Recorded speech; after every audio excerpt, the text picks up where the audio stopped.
मैंने अभी तक गाड़ी नहीं ली अपने लिए, क्योंकि मेरे को लगता है कि और भी प्रायोरिटी की चीज़ें हैं मेरे पास करने वाली, जो मेरे को पहले आई नीड टू वहाँ पे पहले फोकस करना चाहिए। मेरी मॉम ने अभी तक नहीं देखा, नहीं किया। मेरी मम्मी को बहुत शौक था कि यार शाहरुख खान, सलमान खान को मैं देखती हूँ तो मुझे लगता है मेरा बेटा भी वहाँ पे होना चाहिए। हम मतलब लिटरली देख के रोना आता था कि भाई क्या किया है मैंने, एक्चुअली कुछ किया है यार। और बैकग्राउंड से भी इतना कुछ ऐसा था नहीं कि भाई ये लोग उड़ा दो, क्योंकि कुछ था ही नहीं एक्चुअली। घर पे कुछ बुरा ही हाल था तब, तो थोड़ा सर्कमस्टेंसेस थे ऐसे। उन्होंने बोल रखा था कि भाई नौकरी कर, लॉ कर लिया 5 साल का, यू वेस्टेड, पैसे लगाए हैं इतने भाई हमारे पास, पैसे जो भी थे तेरे ऊपर खर्चा कर दिया, कमाई जो भी थी, एंड तेरी पढ़ाई में लगा दी, ये वो, अब तू काम नहीं कर रहा, क्या नहीं कर रहा, इधर घुस रहा है, ये क्या है ये सब कुछ। मैंने लाइफ में कभी भी कोई भी डिसीजन, अभी अपना कोई भी मूव रिग्रेट कभी नहीं किया। जब इतनी जान दी है वहाँ पे, इतनी जान लगाई है, तो भाई इतना रिस्क तो बनता है यार। अंदर से ऐसा कभी नहीं लगा कि अब ये लास्ट है जो भी है, इसके बाद अगर नहीं हुआ ना तो फिर काम करना पड़ेगा। अब क्या बचा है यार लाइफ में, अब क्या बचा है, अब नौकरी करनी पड़ेगी भाई, अब कुछ नहीं बचा।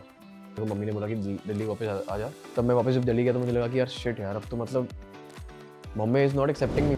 1 साल लगा मुझे आपको पकड़ने में, 1 साल से भी ज्यादा। नहीं ऐसी कोई बात मतलब मैंने इतना किसी को भी चेज नहीं किया। थैंक यू भाई, थैंक यू, ये मेरा सौभाग्य है ये। Thank you.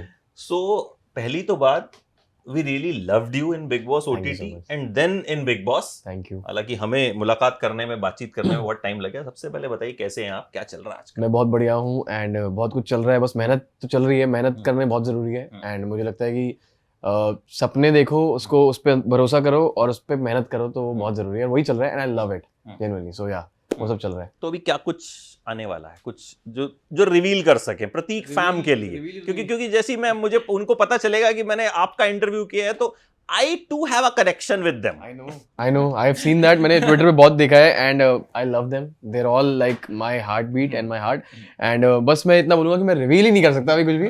चलो, लेकिन जब reveal आएगा नहीं कर सकते, लेकिन कुछ ना कुछ एक्साइटिंग जो है 100%, वो 100%, आने वाला है। इतनी लोगों की दुआएं और इतना प्यार है तो फिर कैसे नहीं आएगा ही आएगा। अच्छा, how has life changed after Big Boss OTT ही मैं कहूँगा, because OTT ने आपको कहीं ना कहीं एक बहुत अच्छा फेम दिया था। 6 सीजन तो खैर उसके बाद में आया, बट आई थिंक OTT से यूरोज लोगों का था कि जीतना चाहिए था, बट आई थिंक वो आपने सबसे सही डिसीजन लिया था। ब्रीफकेस लेके मुझे डाउट था कि अगर मैं नहीं लूंगा तो शायद मैं आगे वाले घर में ना जाऊं, क्योंकि हमें पता नहीं था कि क्राइटेरिया क्या है, आगे जाने का क्राइटेरिया है क्या, कुछ नहीं पता था हमको कि आगे भाई, आगे इस OTT से बिग बॉस 15 में कलर्स पे बंदा कैसे जाएगा, क्या क्राइटेरिया है कि टॉप 3 आना पड़ेगा, टॉप 2 आना पड़ेगा, क्या है क्या नहीं है, जीतना पड़ेगा। सो मैंने कहा यार सबसे ज्यादा सेफ बेट यही है कि ब्रीफकेस पड़ा है, उसमें क्लियर लिखा है कि मैं जाऊंगा आगे, तो मैं ले गया। तो मैंने कहा बस यही है, उठा लो। जो भी प्राइस मनी था 25 लाख रुपए था, विनर की टाइटल थी, जो भी था, दैट वाज सेपरेट यार। मेरे को जीतना ना जीतना बात की बात थी, बट वो मेरे लिए प्रायोरिटी था कि पहले वहां जाऊं, उसके बाद वहां पे जो होगा देखा जाएगा। सो या तो कभी रिग्रेट तो नहीं हुआ उस चीज का? नेवर। मैंने लाइफ में कभी भी कोई भी डिसीजन, अभी अपना कोई भी मूव रिग्रेट कभी नहीं किया, बिकॉज मुझे लगता है कि सब कुछ अच्छे के लिए होता है। जो मैं 15 में जीता या नहीं जीता वो भी अच्छे के लिए था। एंड वहाँ पे भी आई थिंक लोग एक्सपेक्ट कर रहे थे कि मैं लास्ट में ब्रीफकेस लूंगा, बट मैंने कभी वहाँ पे सोचा तक नहीं था कि मैं यहाँ पे, तो ब्रीफकेस में सोच भी नहीं सकता। चाहे मैं हार जाऊं, चाहे मैं टॉप 5 में भी ना हूं, टॉप 10 में भी ना हूं, बट वहाँ पे मेरे को ब्रीफकेस नहीं लेना था। वहाँ पे मेरे को एंड तक रहना था, क्योंकि मेरे को पता था कि मैंने इतना तो किया है, जब इतनी जान दी है वहाँ पे, इतनी जान लगाई है, तो भाई इतना रिस्क तो बनता है यार। अच्छा, आपको लगता है एक बार को आपने ओवरटेक कर लिया था? मतलब रोज हम देखते थे तो हेडलाइन जो निकल के आती थी वो प्रतीक ही निकल के आती थी। You also felt when you were inside the house? यार मुझे लगता है नहीं, अंदर से एक्चुअली हमें कुछ फील नहीं होता था। एंड में मेरे को कभी फील होने लगा जब राखी वगैरह ने आके बताया कि प्रतीक तेरी तो वीडियोस पे, इंस्टाग्राम पे 15 मिलियन व्यूज आते हैं, इतने व्यूज आते हैं, इतने मिलियंस में व्यूज आते हैं, इतने मिलियंस में लाइक्स आते हैं डालते ही। तब मेरे को लगा यार कि कुछ तो बाहर हो रहा है यार, कि क्या हो रहा है समझ में नहीं आ रहा। मैं इस बात पे ओवर कॉन्फिडेंट तो नहीं हो सकता कि भाई चलो ठीक है, मेरे को तो है प्यार मिल रहा है यार, मैं तो जो मर्जी कर लूंगा, मेरे को तो भाई मैं तो जीत जाऊंगा। ऐसा मैंने कभी नहीं किया। मैं रोज सुबह उठता था 8 बजे, अलार्म बजते ही शार्प में उठता था, क्योंकि मेरे को पता था कि मैं कैमरा पे अगर एफर्ट डाल के नहीं दिखूंगा ना तो मैं नहीं दिखने वाला इस शो में। क्योंकि मेरे से बड़े बड़े नाम थे जिनको लोग देखने के लिए शायद और चाह रहे होंगे, ऐसा मुझे लगता था, जो कि था या नहीं वो मुझे नहीं पता, बट मुझे लगता था कि अगर मैं नहीं करूंगा तो भाई मैं नहीं दिखने वाला, तो मेरे को अपना एफर्ट करना है, because this is like an opportunity of a life time for me. So I just, जो भी मेरे को आगे इसने भी बोला कि मैं अच्छा कर रहा हूँ, बुरा कर रहा हूँ, I just had one thing in mind that I have to do what I am doing, put in extra efforts, more and more efforts, चाहे जो भी हो जाए। सो या अंदर से ऐसा कभी नहीं लगा कि बाहर मेरे को चाह रहे हैं ज्यादा लोग, किसी और से ज्यादा एंड ऑल दैट, बिकॉज अंदर बहुत लोगों से बहुत ज़्यादा बातें होती थी और मेरे से कई कभार बहुत कम बातें होती थी, तो मुझे लगता था कि यार पता नहीं मेरे को पसंद भी कर रहा है कि मैं बाहर तो नहीं हो जाऊंगा। सो वो रहता था दिल में हमेशा। मोस्टली जो कलर्स वाले भी एपिसोड डालते थे, उसके थंबनेल में, उसकी हेडलाइन में आप ही होते थे। वो तो फिर अच्छी बात है। I am thankful to that, to Colors channel also and to the production, to Endemol, to everyone. Channel ने भी अगर मेरे को एंड तक रखा है तो भाई रखा है, नहीं तो फिर उड़ाना चाहते तो वो कब के उड़ा देते, ऐसी बात होती तो। But they kept me and they give me the respect that I deserve. उसके बाद भी मैंने खतरा खतरा भी किया है चैनल पे, कलर्स पे, एंड खतरों के खिलाड़ी भी किया है, एंड नागिन भी किया है। तो कलर्स चैनल ने मुझे बहुत एक्चुअली में बहुत प्यार दिया है, बहुत सपोर्ट दिया है। सो या ये तो मैं बोल। अच्छा, एक चीज जो मुझे लगी जब आपकी शो रील दिखाई गई उस पे, मुझे अभी भी याद है, मतलब because I followed your journey very closely, तो उसमें आपने बहुत कुछ किया था उसमें, बट उसमें एक चीज जो मुझे बड़ी खटकी कि ऐसा दिखाया गया कि प्रतीक जो है वो लड़कियों के बीच में सिर्फ जो है वो आपको खटकी थी। उस दिन मैं रोया था। मैंने बोला था कि यार ये क्या वीडियो है मेरी, यार मेरे को तो ये समझ में नहीं आ रहा कि मेरी जर्नी वीडियो है। बट मैंने जब सबकी जर्नी वीडियोस देखी ना, सबकी जर्नी वीडियोस में मैं था, बल्कि कई और की जर्नी वीडियोस में तो मैं उनसे ज्यादा था। तो वो जब उनकी जर्नी में मैं उनसे ज्यादा हूँ तो फिर मतलब कि मैं समझ गया कि मेरी जर्नी कितनी थी। एंड उसके बाद जब मेरी प्रतीक फैम ने बाहर निकलने के बाद मेरी जो जर्नी वीडियोस बनाई, आई थिंक कमाल की थी, चैनल से ज्यादा अमेजिंग, और वो दिल को छूने वाली जर्नी वीडियोस उन्होंने बनाई थी कि हम मतलब लिटरली देख के रोना आता था कि भाई क्या किया है मैंने, एक्चुअली कुछ किया है यार। So I think they Prateek fam made amazing journey videos of mine यार। सो या बट उस दिन मैं रोया था एक्चुअली शो में। अच्छा, आपको लगता है कि आप जीते भले नहीं है, लेकिन जीत भी जाते तो मतलब शायद करियर इसी उड़ान के साथ चलता? मुझे लगता है अगर मैं जीतता ना तो शायद मैं ऐसा नहीं होता। मैं नहीं जीता तो वो बहुत अच्छा हुआ है, बहुत जरूरी था। ये बड़ा इंपॉर्टेंट बात, क्योंकि भाई जीतने के बाद ना एक इंसान का दिमाग है, देखो यार कुछ भी हो सकता है। जरूरी नहीं है कि मैं जीतने के बाद हम्बल रहता या नहीं रहता, मुझे नहीं पता। क्या पता दिमाग पे चढ़ जाती बात, अगर चढ़ जाती तो अच्छा है कि मेरे को भगवान ने नहीं जिताया। मैं ना जीत के खुश हूँ बहुत, क्योंकि मुझे इतना प्यार मिला वो जीतने के बाद नहीं मिलता। जो मुझे ना जीतने पे प्यार मिला ना, जो मुझे इतना सपोर्ट मिला है वो मुझे जीतने पे नहीं मिलता। सो मैं खुश हूँ कि मैं नहीं जीता। वो जो प्राइज मनी वगैरह है, आई थिंक पैसा इंसान जिंदगी भर कमा लेता है यार। एक वो इज्जत और जो प्यार मिला ना मेरे को पूरी दुनिया भर से, वो मेरे को जीतने के बाद नहीं मिलता। इस बार फॉलो कर रहे हो? बहुत कम। कोई है फेवरेट, या कोई लग रहा हो कि किसी में दम है? ऑनेस्टली मैं अपने सीजन के टाइम पे बाहर नहीं था, तो लेकिन मेरे को इतना पता था कि बाहर आने के बाद बहुत बातें चल रही थी। बट इस सीजन में इतनी कुछ ज्यादा बातें चल नहीं रही है, तो मेरे को इतना कुछ फॉलो अप करने के लिए, तो अब्दू मेरे को बहुत पसंद था, बट अभी वो शो में नहीं है, वो बाहर चला गया। आई थिंक एक इंसान जो पंगा ले रहा है वो अर्चना है, वो सबसे पंगे ले रही है, and she is doing all that it takes, because वो ये ना नथिंग टू लूज वाला एटीट्यूड है। जब पता है कि हम जहाँ से आए हैं वहां से हमको आगे ही बढ़ना है, तो हम कुछ भी लूज नहीं करेंगे, तो फिर हम जो कर सकते हैं करें। And she is doing that, she is doing good यार, ऐसी बात नहीं है। लोग नापसंद भी करेंगे, पसंद भी करेंगे। सो या I think I like her and she like वो अच्छी है। बाकी मैंने इतना कुछ ज़्यादा फॉलो नहीं किया। शिव भी अच्छा कर रहा है आई बिलीव, बट बीच में मैंने सुना था कि वो थोड़ा ग्रुप बना के चल रहे थे एंड ऑल दैट। सो पता नहीं क्या वजह होगी उसकी, I am not sure, because अंदर रहने वालों के पास रीजन अपने होते हैं। सो बट आई होप कि जो भी अच्छा है वो जीते, और जो उससे बेहतर है वो ना जीते। अच्छा, एक चीज आपको लगता है कि कई बार जब शो चल रहा होता है तो चैनल के लोग भी लोगों को अंडर एस्टिमेट कर देते हैं? एक एग्जांपल दूंगा, उर्फी पहले हफ्ते में थी, ठीक है, वो बाहर हो गई, और वो अभी मतलब वो अगर आ जाए तो मतलब वो, तो डू यू फील कि उनको अंडर एस्टिमेट कर लिया, समझा ही नहीं? तो एक्चुअली बहुत चाहता कि उर्फी रुके यार शो में बहुत टाइम तक, और हम बिग बॉस 15 में भी उसकी बात करते थे कि उसको आना चाहिए यहाँ पे, because she had that personality यार, उसमें वो था। बट वो किस वजह से निकली, क्या नहीं था, क्या था वो नहीं पता मुझे, बट उसमें वो दम है, and she is a very good girl यार। मैं तो कहूँगा कि वो भाई जो वो करती है ना, उसके लिए गट्स चाहिए लोगों को, और इतनी कॉन्फिडेंटली करती है, उसको पता नहीं क्या क्या थ्रेट्स आते हैं रोज, बट फिर भी वो करती है, because she is a very strong girl, strong headed, strong minded, और मुझे लगता है कि ऐसे लोगों को सपोर्ट करना चाहिए सबको, बिल्कुल, बिकॉज वो अपने लिए कुछ कर रही है। She is not doing anything wrong यार, वो कुछ गलत थोड़ा ना कर रही है, डेमोक्रेसी है, जो मर्जी कर सकता है इंसान, इट्स नॉट नथिंग कुछ लॉ के अगेंस्ट अगर वो कर रही है तो वो गलत है, बट अगर लॉ में रह के लीगली अगर वो लेजिटिमेटली कुछ कर रही है तो वो गलत नहीं है। सो या I think she is doing a good job, and या। अच्छा, ये बताइए, आपने बचपन में ही सोचा था कि हीरो बनूंगा? हीरो बनूंगा तो सोचा था मैंने। लॉ कौन सी क्लास में सोच लिया था ये? मेरी मम्मी को बहुत शौक था कि यार शाहरुख खान, सलमान खान को मैं देखती हूँ तो मुझे लगता है मेरा बेटा भी वहाँ पे होना चाहिए। तो वो बात मैं तब तो सीरियसली लेता नहीं था क्योंकि छोटा था, बट इवेंचुअली जब मैं बड़ा होने लगा ना तो मेरे दिमाग में बैठने लग गया। मैंने कहा मम्मी बोल तो रही है बार बार यार, अब मैं बड़ा हो रहा हूँ, कुछ तो करना पड़ेगा इस बारे में। फिर मुझे किसी ने बोला था कि प्रतीक, भगवान जो देता है ना उसका इस्तेमाल करना चाहिए, तेरे को भगवान ने अगर थोड़ा सा अच्छा गुड लुकिंग बनाया है तो उसका इस्तेमाल कर, HM कर ले, एक काम कर। तो मैंने कहा चलो HM कर लेता हूँ, होटल मैनेजमेंट में ऐसा शक्ल वगल अच्छी लगती है उनको। फिर मैंने सोचा यार HM से बेहतर क्या हो सकता है, you know, if I want to use my looks और whatever, if I want to use whatever God has given me, touch wood, तो I should be an actor. I love Shahrukh Khan, Salman Khan at that time also. मेरे को लगता था कि यार क्या personalities हैं यार, वहाँ मतलब लोग पागल हो जाते हैं इनके पीछे. इतना प्यार, इतना मोहब्बत, इतना पागलपन है लोगों के, जुनून है लोगों के दिलों में. मतलब दुनिया में कुछ भी बन जाओ, लेकिन एक आर्टिस्ट का और एक एक्टर का जुनून जो है पब्लिक के दिमाग दिल में अलग ही लेवल का है. मैंने कहा यही है, you know, this is what I have to be, this is what I have to do. And just kept believing that. वो बिलीफ मैनिफेस्ट हो गया बस. कैसे फर्स्ट प्रोजेक्ट मिला कैसे? फर्स्ट प्रोजेक्ट तो मैं रिजेक्ट हो गया था रोडीज में. तो मेरा बर्थडे का टाइम था, मुझे याद है दिसंबर था. एंड मैं रोडीज के ऑडिशन के लिए गया था चंडीगढ़. पहले दिल्ली में दिया था, वहाँ पे रिजेक्ट हो गया. फिर मुझे वहाँ पे किसी ने बोला कि चंडीगढ़ आ जाओ, सेलेक्ट हो जाओगे. तो मेरा बर्थडे भी था उस दिन. तो मैंने कहा चलो ठीक है यार, क्या पता भगवान ने क्या साइन दिया भाई, अंदर से बोला है किसी ने कि सेलेक्ट हो जाओगे, चंडीगढ़ चल जाओ. मैं चला गया.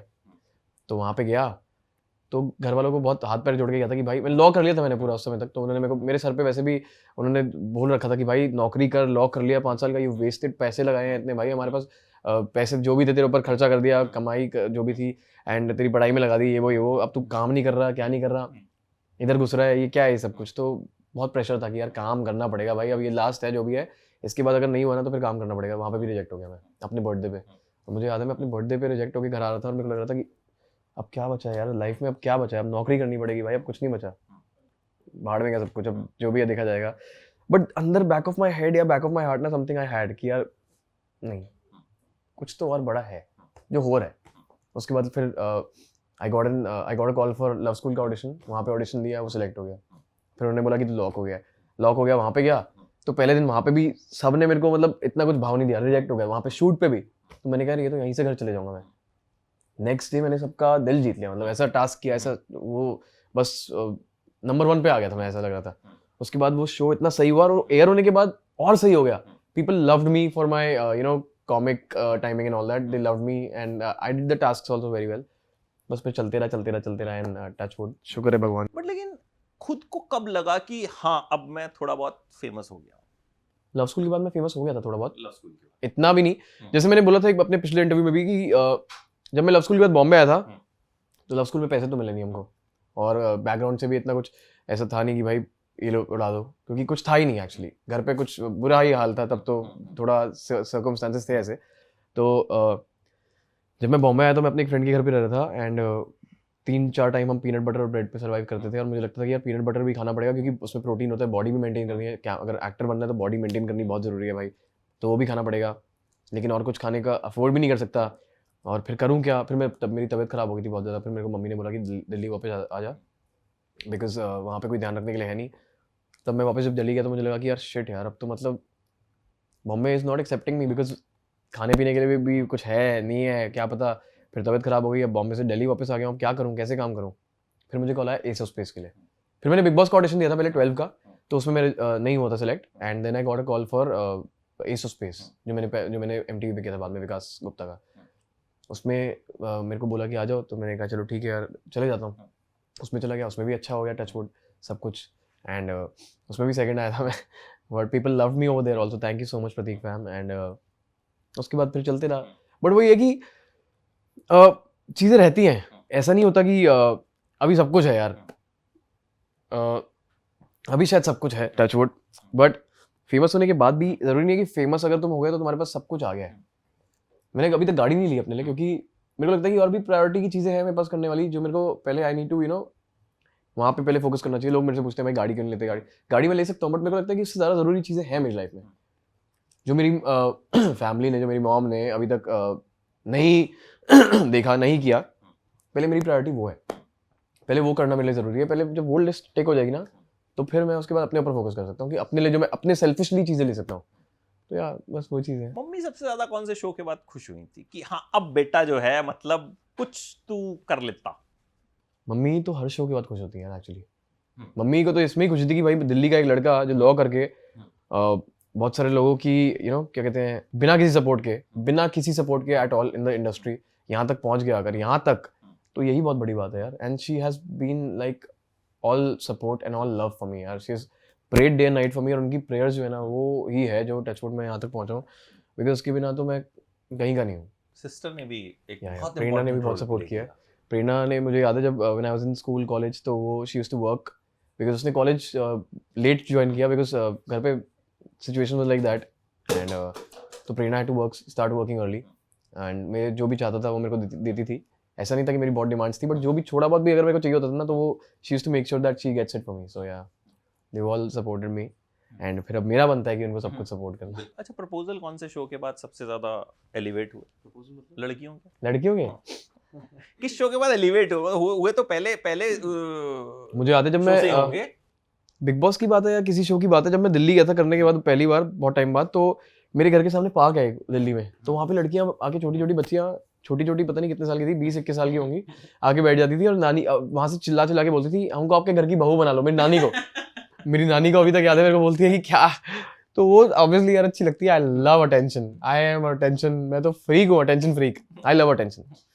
कोई ऐसा क्रेजी फैन मिला कभी जो आपको लगा हो भाई इसने तो मतलब हद कर दी? जब हम किसी अपने आइडल को देखते हैं ना, तो वो जो अंदर से धक धक धक धक होती है और शिवर होती है ना बॉडी. मैंने लिटरली लोगों को देखा है वो मेरे साथ खड़े हो गए, तो मुझे लगता है कि फक यार ये हो रहा है. लोग actually they love me so much, they you know मुझे इतना मानते हैं कि मेरे साथ खड़े होकर वो शिवर कर रहे हैं, एंड उनकी हार्ट बीट मेरे को फील हो रही है. मैंने ऐसे हाथ रखा होता है फोटो खींचने के लिए, आई कैन फील लाइक धक धक धक धक धक धक चल रही है भाई. तो वो तो नेक्स्ट लेवल है यार. सो यार लोग रोए भी हैं कई बार मिलके, एंड दैट्स नेक्स्ट लेवल यार. अच्छा, अब जब कोई प्रोजेक्ट लेते हैं आप, आपने बड़े सारे गाने भी किए, मतलब मैंने तो एक वीडियो भी किया था, मैंने कहा एक रिकॉर्ड आपने बना दिया था कि मतलब हर दूसरे तीसरे दिन प्रतीक का गाना आ रहा है, हर दूसरे तीसरे दिन. तो अब जब कोई चीज आप चूज करते हैं, क्योंकि मैंने सुना कि यू आर वेरी सिलेक्टिव, बहुत सोच समझ के आप चीजों को करते हैं, ठीक है, तो क्या थॉट प्रोसेस रहता है? मुझे लगता था कि यार मुझे लगता है इनफैक्ट ये कि क्या चीज़ हिट होगी क्या नहीं होगी हमें नहीं पता. नहीं पता. बनाने के टाइम पे नहीं पता होता. वो जब जाती है ना वहाँ पे, उसके बाद वो हिट होगी या नहीं वो तब पता लगता है. तो मैं किसी चीज़ को मना नहीं करता यार एट द फ्रंट, अनलेस वो कुछ ज़्यादा ही एक्सट्रीम चीज़ हो. अगर यू नो मेरे लायक कोई चीज़ है जो मुझे लगता है कि हाँ यार ये अच्छी है, उसमें पैसा कम मिले, जो मिले, जैसा मिले, मुझे प्रॉब्लम नहीं है. मैं पैसे के लिए कभी काम नहीं करता यार, मैं हमेशा काम के लिए काम करता हूँ. मुझे लगता है कि यार काम ऐसा होना चाहिए कि वो इतना यू नो उसमें इतना मेरे को अपना यू नो हार्ड वर्क दिखाने का मौका मिले कि मैं बस उसमें छा जाऊँ और कुछ भी करता हूँ मैं उसके लिए. फिर तो मेरे लिए ये यार money does not matter first thing, and selective तो मैं ज़्यादा हूँ नहीं काम को लेकर. मुझे लगता है कि बस बनाओ ऐसा कि वो हिट हो जाए, क्योंकि लेकिन हमको पहले से पता नहीं होता. सो मैं ऐसा सच नहीं मना करता किसी चीज़ के लिए यूजुअली, अनलेस वो बहुत ज़्यादा वो हो. तो बनने के बाद वो कैसा आता है और बनने के बाद वो कैसी मार्केटिंग वगैरह वो सब चीज़ें वो मायने रखती हैं. तो कई चीज़ों को मेरे को देख के लगता है अभी पीछे कि यार कई चीज़ों की मार्केटिंग अच्छी नहीं हुई है, बट इट्स ओके यार, मैंने अपना 100% दिया. उससे ज़्यादा मैं कुछ कर नहीं सकता था. So it's okay. ज़रूरी थोड़ा ना कि हर चीज़ सुपर हिट ही हो. सुपर डुपर हिट एक्टर्स की भी फिल्में इतनी फ्लॉप गई होती हैं, तो वो तो चलते रहता है. This is all a part and parcel of life. तो अभी आगे इरादे कुछ और शादी वादी करने हैं? नहीं वो तो वो उस चीज़ का आपको दूर दूर तक कभी खबर बहुत दूर दूर तक ही लग रही है. सीधे फोटो आएगी. नहीं ऐसा कुछ नहीं है. ऐसा कुछ नहीं है. मैं single, I am always single, forever happy. खुश हूँ मैं ऐसे. क्यों फंसवा रहे हो भाई? लड़कियां खुश हो जाएंगी. मैंने आपकी फीमेल सबके फैंस के लिए मैं सारी फीमेल फैंस के लिए सिंगल हूँ. All the love to you all. किसी एक के साथ कमिटेड होके तुम्हारा नुकसान है ना, फिर तो क्या फायदा. मैं सबके लिए यू नो ऑलवेज अवेलेबल. ये सही है. तो भाई प्रतीक सबके हैं, सबके लिए अवेलेबल हैं. So thank you so much. And मुझे आज बड़ा अच्छा लगा, मतलब आपसे बात करके, because I you know followed you 1-1.5 साल से. मैंने आपकी हर एक छोटी छोटी चीज को फॉलो किया है. सो मुझे इतने एक्सपीरियंस वाले जर्नलिस्ट होने के बावजूद आपने एक ऐसी क्या चीज बोलूं मैं, ना चीज क्या चीज. Actually you did very well. तो मतलब वो हम फॉलो करते गए अपने, अब आपने फॉलो करवाया. आई थिंक वही आपकी एक क्वालिटी है. And after you came out of big boss, तो आपके जितने भी वीडियोस थे, you were like so humble in those. So be like this. I think इसी की वजह से मैं यहाँ तक पहुंचा हूँ, और यही मेरे को ये तो this is the basic thing. रहनी चाहिए. Wish you all the best. Thank you so and much. Hope अब हम जल्दी मिलते हैं. 100%. Thank you so much. Thank you so much. Thank you.